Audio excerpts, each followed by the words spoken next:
추수를 기다리며입니다. 추수를 기다리며. 한 명의 그리스도인으로 또한 한 명의 목회자로 세상을 살아가면서 종종 현타가 오는 순간들이 있습니다. 우리가 살아가는 그런 삶의 현장 속에서 보여지는 어떤 우리의 현상들이 내가 알고 있고 또 내가 믿어지는, 내가 믿고 있는 어떤 말씀의 가치와 또한 일치하지 않았을 때를 보게 될 때이죠. 하바국 선지자, 구약의 여러분들 하바국서를 보시게 되면 하바국 선지자가 불의한 세상을 바라보면서 하나님과 변론하는 그런 장면들을 여러분들 보게 됩니다. 하바국이 안 내면에 가지고 있었던 어떤 세상을 바라보면서 왜 하나님은 공의로우신 하나님이신데 왜 저들을 가만히 내버려 두실까? 왜 이 세상을 바꾸시려고 하지 않으실까? 하나님의 공의가 우리가 살아가는 세상 속에서 제대로 실현되고 있지 않다라고 여겨질 때 목회자로서 말씀을 가르치고 말씀을 전하고 또 말씀으로 살아야 한다고 늘 부르짖어야 하는 목회자의 입장에서 이 믿음의 가치와 신앙의 가치에 대한 깊은 회의와 절망이 찾아오게 되는 그런 현타의 경험들을 하게 되는 것이죠. 아마도 여러분들 중에도 이런 비슷한 경험을 하신 분들도 분명히 있을 줄 압니다.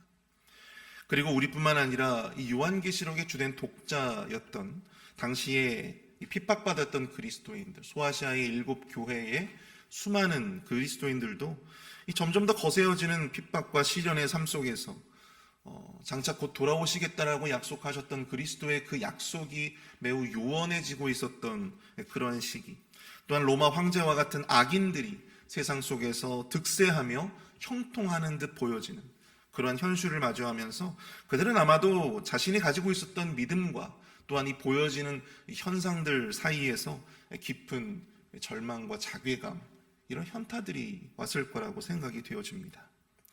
그런 의미에서 이 요한계시록은요, 그들을 위한 어찌 보면 위로의 서신이었다라고 생각이 되어지죠.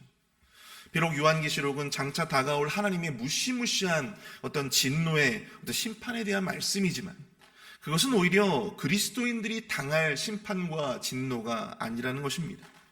오히려 현실 속에서 그리스도인들을 핍박하고 그리스도인들을 저주하고 괴롭히는 그런 땅에 속한 자들이 당해야 할 핍박이었고 진노였다라고 하는 사실을 요한계시록은 이야기해주고 있는 것이죠. 그리고 그것은 말씀과 다르게 흘러가는 것 같은 현실들 때문에 깊은 회의와 또한 절망, 자괴감 속에서 살아가던 많은 그리스도인들에게 너무나도 시원한, 속이 아주 시원한 그런 위로와 소망의 메시지가 되었다라고 하는 사실입니다. 오늘 우리가 살펴본 이 본문의 말씀도 그러한 요한계시록의 어떤 전체적인 결과 맥을 같이 하고 있는 것인데요. 바로 이 두 추수에 대한 이야기를 하고 있는 것이죠. 의인과 악인들의 전혀 다른 성격의 두 가지의 추수의 모습에 대해서 살펴보고 있습니다. 의인들이 얻게 될 구원의 추수, 그리고 악인들이 경험하게 될 진노의 심판의 추수. 오늘 새벽에는 이 두 추수에 관한 내용들을 살펴보고 우리가 이 추수의 때를 기다리며 불의한 세상 속에서 믿음과 현실 사이에서 갈등하는 우리 그리스도인들이 깨달아야 할 그런 영적인 진리가 과연 무엇일까? 거기에 대해서 함께 살펴보고 은혜를 나누어 보고자 합니다. 추수를 기다리며 그 첫째로 우리는요, 구원을 위한 하나님의 때가 있음을 깨달아야 한다라고 하는 것입니다. 첫째로 우리는 구원을 위한 하나님의 시간, 하나님의 때가 있음을 깨달아야 합니다. 14절을 보시죠. 또 내가 보니 흰 구름이 있고 구름 위에 인자와 같은 이가 앉으셨는데 그 머리에는 금 면류관이 있고 그 손에는 예리한 낫을 가졌더라. 오늘 보면 14절, 지금 우리가 읽었던 14절의 바로 그 앞절 13절을 보시면요, 또 내가 들으니 하늘에서 음성이 나서 이르되 기록하라. 지금 이후로 주 안에서 죽는 자들은 복이 있도다 하시매 성령이 이르시되 그러하다. 그들이 수고를 그치고 쉬리니 이는 그들의 행한 일이 따름이라 하니라. 13절에서 사도 요한은 하늘의 음성을 듣습니다. 기록하라. 지금 이후로 주 안에서 죽는 자들이 복이 있다. 주로 말미암아 죽는 자들은 복이 있다 말씀하고 있는 것이죠. 그리고 그 말씀에 이어서 14절에서 의인들의 추수에 대한 환상이 이어지고 있다고 하는 것입니다. 내가 보니 흰 구름이 있고 구름 위에 인자와 같은 이가 앉으셨는데 그 머리에는 금면류관이 있고 그 손에는 예리한 낫을 가졌더라. 이 의인들의 추수를 주관하는 이에 대해서 성경은 인자 같은 이라고 묘사하고 있습니다. 인자 같은 이. 성경에는 천사를 향하여 인자 같은 이라고 이야기하고 지칭하는 경우가 없습니다. 뿐만 아니라 그의 머리에 금면류관이 있고 그 손에는 예리한 낫을 가졌다. 그렇게 묘사하고 있죠. 금면류관을 쓰고 예리한 낫으로 세상의 심판을 주관하는 인자와 같으니 그가 과연 누구일까요? 바로 예수 그리스도라고 하는 것입니다. 우리의 죄를 짊어지고 십자가에서 죽으신 부활하시어 승천하신 예수님, 바로 그 예수 그리스도가 진정한 승리자로 또 세상의 심판자로서 세상, 특별히 주를 갈망하며 믿음으로 그 믿음을 신앙을 지켜왔던 의인들의 심판을 주관하시게 될 것이다라고 하는 것을 보여주고 있는 것입니다. 우리 15절과 16절을 볼까요? 또 다른 천사가 성전으로부터 나와 구름 위에 앉은 이를 향하여 큰 음성으로 외쳐 이르되 당신의 낫을 휘둘러 거두소서. 땅의 곡식이 다 익어 거둘 때가 이르렀음이니이다 하니 구름 위에 앉으신 이가 낫을 땅에 휘두르매 땅의 곡식이 거두어지니라. 이때 성전으로부터 한 천사가 나오게 되는데요. 그리고 그는 구름 위에 있는 이에게 매우 공손하게 이렇게 부탁을 합니다. 당신의 낫을 휘둘러 거두소서. 당신의 곡식이 다 익어 거둘 때가 이르렀음이니이다. 성전으로부터 나온 천사의 이런 공손한 부탁, 구름 위에 앉은 이가 단순히 천사가 아니라 하나님의 아들 예수 그리스도임을 보여주고 있는데요. 그런데 여기서 우리가 주의 깊게 보아야 할 것은 그가 추수를 하기까지 땅의 곡식이 다 익어 거둘 때를 기다리고 있었다라고 하는 것이죠. 의인들의 추수와 악인들의 추수 모두 그 곡식과 포도가 무르익을 때까지의 시간이 필요했다라고 하는 것입니다. 그리고 그 시간이 다 차게 되어서 곡식과 포도 모두 추수하기에 알맞게 무르익어 비로소 추수를 하기에 이르렀다라고 하는 것입니다. 추수를 위해 곡식과 포도가 무르익는 적당한 때, 그 시간에 하나님의 구원과 심판이 이루어지게 될 것이다라고 하는 사실을 바로 오늘 이 두 추수를 통해서 우리는 깨달아야 한다라고 하는 것입니다. 이것을 바꿔 말하면 의인들의 구원에 있어서 하나님이 뜻하신 구원의 시간, 구원의 때까지 우리가 인내로서 감당해야 될 이 무르익음의 시간이 필요하다라고 하는 것을 우리는 기억할 수 있습니다. 우리가 믿음 안에서 성숙하고 또 믿음 안에서 성장할 수 있는 시간이 필요한 것이죠. 우리가 느끼기에 그 시간들이 매우 더디고 또 때로는 고난과 시련으로 그 시간들이 채워질 수도 있겠지만 그럼에도 그 시간은 우리가 믿음으로 감수하고 감당해야만 하는 시간이다라고 하는 사실입니다. 이 추수의 이야기는 단지 우리 그리스도인들이 맞이하게 될 어떤 우주적인 어떤 종말의 때, 그때 그 종말론적인 시각에서의 심판만 해당되어지는 이야기가 아닙니다. 지금 현재 우리의 삶에 역사하시는 하나님의 인도하심과 섭리에서도 동일하게 이 메시지들을 우리는 삶에 적용해 갈 수 있다고 하는 것이죠. 우리의 참 이 고된 삶 속에서 하나님의 도우심을 구하며 우리가 하나님 앞에 기도하며 나아갈 때 하나님께서는 곧바로 응답하실 수도 있겠지만 우리가 그것으로 인해 성장하고 성숙할 시간을 우리에게 요구하시고 계시다라고 하는 사실입니다. 우리가 무르익을 때까지의 시간인 것이죠. 솔직히 우리 입장에서 보면 우리가 하나님의 도우심을 구하며 기도할 때 왜 하나님께서 나의 기도에 이토록 빨리 응답하지 않으실까? 왜 하나님께서 나를 이 지옥과 같은 곳에서 건져주지 아니하실까? 나를 조금이라도 빨리 이 시궁창 같은 곳에서 이런 삶에서 나를 좀 건져주시면 좋을 텐데 라고 하는 그런 생각이 들 때가 있죠. 그러나 하나님은 우리에게 말씀하십니다. 너의 때가 아니다. 네가 원하는 시간이 아니다. 나의 때, 내가 원하는 시간, 하나님의 시간, 하나님의 때가 필요하다고 말씀하시는 것이죠. 그리고 그때 하나님은 구원의 낫을 들어주시겠다고 하십니다. 성경의 수많은 하나님의 사람들도 그들의 인생 속에서 그러한 무르익음의 시간이 필요했다고 하는 거예요. 단지 그 시간을 무의미하게 때우지 않고 그들은 그 시간들을 믿음으로 채워갔다라고 하는 것입니다. 고통스럽고 지난한 그런 일상 속에서도 그들은 변함없이 하나님을 신뢰하며 하나님만을 바라보며 그 시간들을 채워갔다라고 하는 것입니다. 하나님께서 그들에게 요구하시는 무르익음의 시간들을 아주 의미 있게 보냈다라고 하는 것이죠. 여러분, 아브라함이 아들 이삭을 낳기 전까지 하나님의 약속을 마주할 때 아들이 없음에도 불구하고 그는 여전히 하나님께 나아갔고 하나님을 갈망하며 하나님만을 신뢰하며 나아갔어요. 다윗이 왕으로 세움받기 이전에 그가 광야에서 사울에게 쫓기는 그 고단하고 지난한 어떤 그러한 시간들 속에서도 다윗은 여전히 하나님을 붙들고 하나님을 온전히 신뢰하며 나아갔습니다.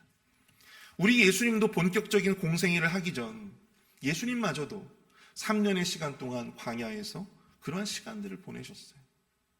사랑하는 성도 여러분, 하나님의 구원과 도우심을 기다리는 저와 여러분들, 우리 그리스도인들의 기다림은요, 바로 이 무의미한 시간들이 아닙니다. 그 시간들은 우리가 온전히 믿음과 변함없는 하나님에 대한 신뢰로 채워가야 할 그러한 무르익음의 시간임을 여러분들 꼭 기억하실 수 있기를 축복합니다. 우리가 더욱더 신실한 믿음으로 채워가야 할 우리의 영적인 성숙과 성장의 시간이라고 하는 사실이죠. 부디 그 시간들이 우리에게 무의미한 가치없는 시간으로 전락되지 않기를 바랍니다. 아무쪼록 그 시간들이 우리에게 하나님을 더욱더 신뢰하고 하나님을 더욱더 간절하게 갈망하며 하나님만을 온전히 의지할 수 있는 믿음의 시간들로 채워가시는 저와 여러분들이 되실 수 있기를 축복합니다. 그 무르익음의 시간, 그 시간의 끝, 나의 시간이 아니라 내가 원하는 시간이 아니라 하나님의 시간, 하나님이 예정하신 바로 그때에 이르러 하나님은 비로소 우리에게 구원의 낫을 들어주시고 우리를 위한 도우심의 낫을 들어주실 줄 믿습니다. 하나님의 구원이 우리를 기다리고 있을 것입니다. 그때를 신뢰하며 인내로서 무르익음의 시간을 채워가시는 저와 여러분들이 되실 수 있기를 간절히 축복합니다. 두 번째로 추수를 기다리며, 둘째로 우리는 이 죄악의 관영이 심판의 임박을 알리는 것임을 깨달아야 한다라고 하는 것입니다. 죄악의 관영함이 심판의 임박을 알리는 것임을 깨달아야 한다. 17절을 보십시오. 또 다른 천사가 하늘에 있는 성전에서 나오는데 역시 예리한 낫을 가졌더라. 오늘 보면 17절을 보면 하늘에서 나온 또 다른 천사에 대해서 묘사합니다. 그도 역시 구름 위에 있었던 인자 같은 이처럼 예리한 낫을 가지고 있었다라고 합니다. 18절을 보십시오. 또 불을 다스리는 다른 천사가 제단으로부터 나와 예리한 낫 가진 자를 향하여 큰 음성으로 불러 이르되 내 예리한 낫을 휘둘러 땅에 포도송이를 거두라. 그 포도가 익었느니라 하더라. 그때 불을 다스리는 또 다른 천사가 제단으로부터 나왔다고 합니다. 그리고 예리한 낫을 가진 다른 천사에게 이렇게 명령해요. 앞에서는 인자와 같은 이에게 공손하게 하소서라고 이야기를 하고 있는데요. 근데 여기서는 명령을 하고 있어요. 내 예리한 낫을 휘둘러 땅에 포도송이를 거두라. 그 포도가 익었느니라. 앞에서 소개한 천사가 매우 공손하게 부탁하는 것과는 다른 명령을 하고 있다고 하죠. 19절과 20절을 보십시오. 천사가 낫을 땅에 휘둘러 땅에 포도를 거두어 하나님의 진노의 큰 포도주 틀에 던짐에 성 밖에서 그 틀이 밟히니 틀에서 피가 나서 말 굴레까지 닿았고 1600 스타디온에 퍼졌더라. 자, 불을 다스리는 천사의 명령대로 이 낫을 든 천사는 그 명령에 따라서 이 땅에 그 낫을 휘두릅니다. 그리고 포도송이를 거두게 되죠. 그리고 그것들을 하나님의 진노의 큰 포도주 틀에 던지고 성 밖에서 그들이 발피움을 당하게 됩니다. 그리고 결국 그 틀에서 피가 나서 말 굴레까지 닿았고 1600 스타디온에 퍼졌다. 여러분, 여기 좀 매우 생경한 단어가 등장하죠. 바로 이 스타디온이라고 하는 단어입니다. 이것은 고대 그리스의 거리를 측정하는 단위였다고 합니다. 거리를 측정하는 단위. 이 단어, 이 스타디온이라고 하는 단어에서 여러분들 그 큰 경기장을 의미하는 스타디움이라고 하는 말 있죠. 그 스타디움이라고 하는 말이 바로 여기서 유래가 된 거예요. 여기서 이 한 스타디온은 대략 한 180에서 185m 정도를 측정하게 되었다고 하죠. 1600 스타디온이 어느 정도냐면 약 한 288에서 290km 정도 되어지는, 서울에서 대구 정도 가는 그 정도 거리라고 볼 수가 있다고 합니다. 근데 여기서 이 1600 스타디온이라고 하는 숫자가 단순히 어떤 이 물리적인 어떤 거리를 의미하는 것은 아닙니다. 여러분들, 우리가 요한계시록을 묵상을 하면서 계속해서 살펴보지만 히브리인들은요, 숫자에 나름의 자기들 스스로 이 영적인 의미를 부여하는 것을 즐겨했어요. 그래서 여러분들, 이 숫자, 이 1600이라고 하는 숫자가 어떻게 조합이 되냐면,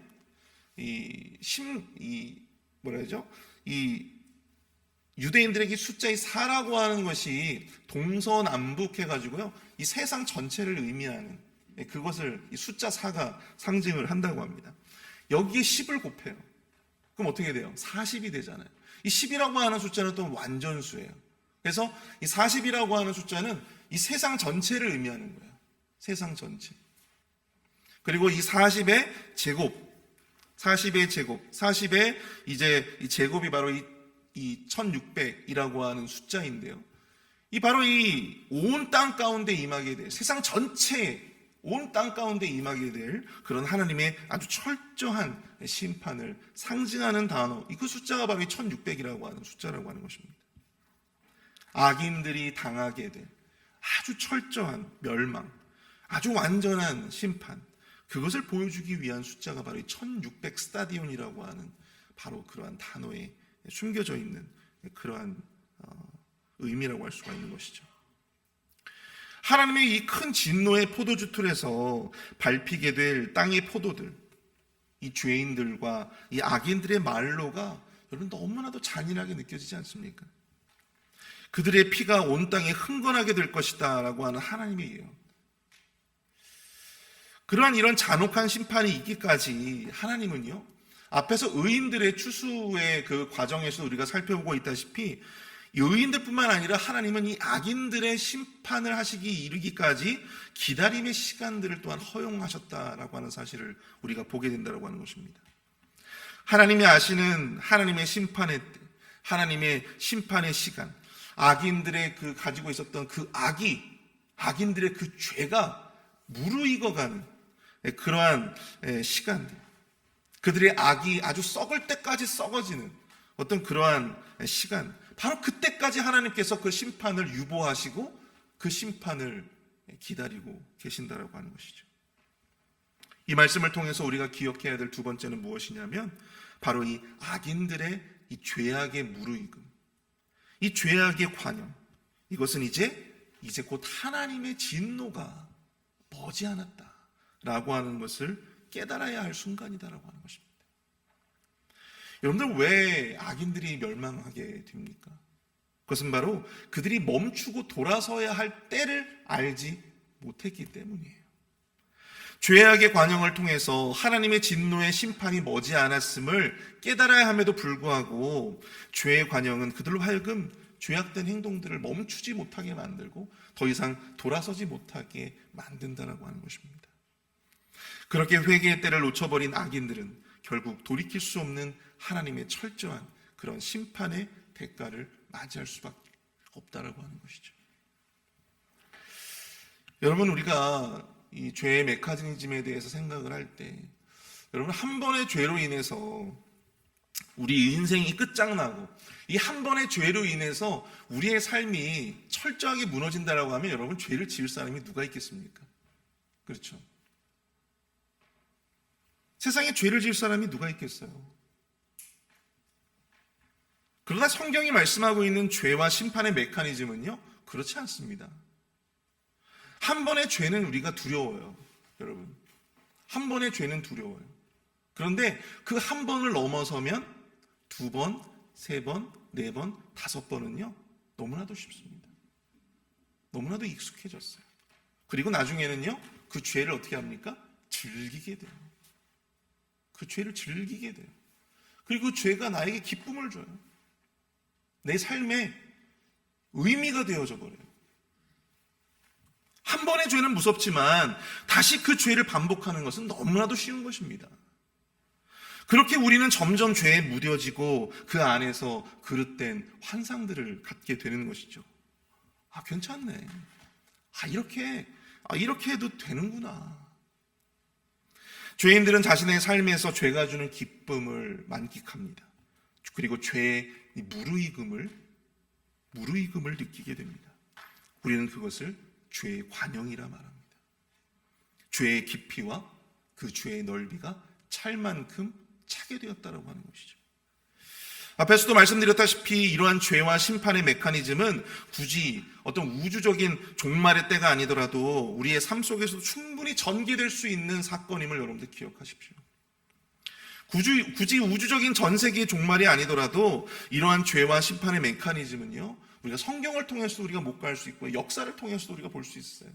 소돔과 고모라의 죄가 관영해졌을 때 하나님께서 그 소돔과 고모라의 불덩이를 쏟아내시고 철저한 심판을 하시지 않으셨어요? 예루살렘이 그러하지 않았습니까? 또 로마 제국이 그러하지 않았습니까?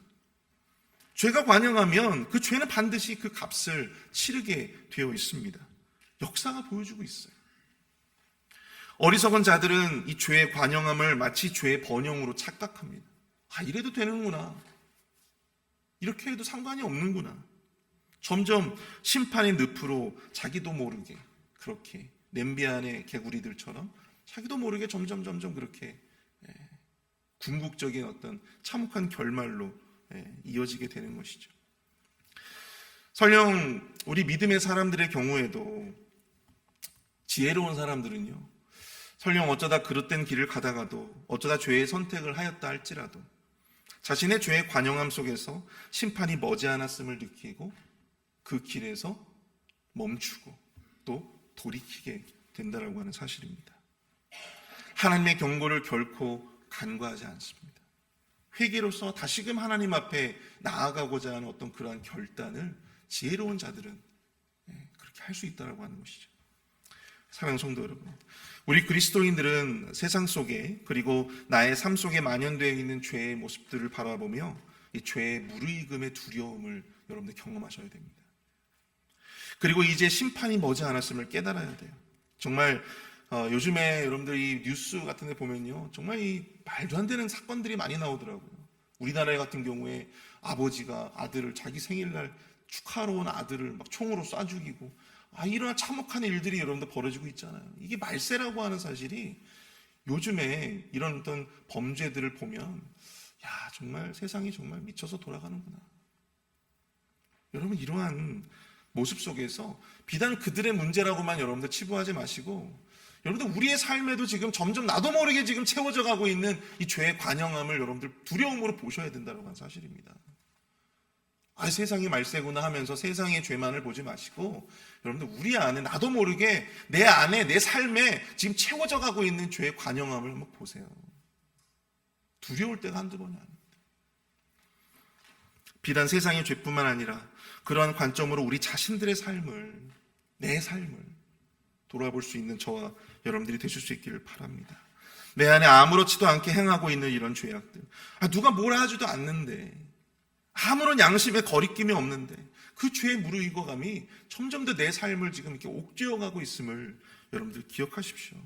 오늘날 우리의 삶, 나 자신에게 있어서 그러한 모습들이 있지는 않은지, 오히려 그 죄가 나에게 정말로 이 반복되어지는 그 죄가 나에게 막 기쁨이 되고 내 삶의 의미로서 채워지고 있지는 않은가.